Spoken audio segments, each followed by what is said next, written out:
14/8/2026 তারিখ ভোররাত অনুমান 5:30 ঘটিকার সময় ঝিনাইগাতী পুলিশ অভিযান পরিচালনা করিয়া ঝিনাইগাতী থানাধীন ছোট গজনি কাওয়াকাছা রোডে পাশে বনের ভিতর বিভিন্ন ব্র্যান্ডের 600 বোতল ভারতীয় মদ উদ্ধার করে, যার আনুমানিক মূল্য প্রায় 16,76,000 টাকা। উক্ত ঘটনায় জড়িত আসামিদের গ্রেপ্তারের চেষ্টা অব্যাহত আছে। আইনগত ব্যবস্থা প্রক্রিয়াধীন। ধন্যবাদ।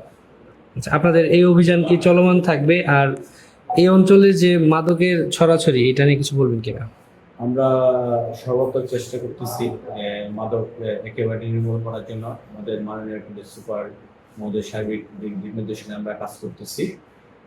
আমরা চেষ্টা করবো মাদক মুক্ত করতে। অভিযান সর্বক্ষণিক অব্যাহত।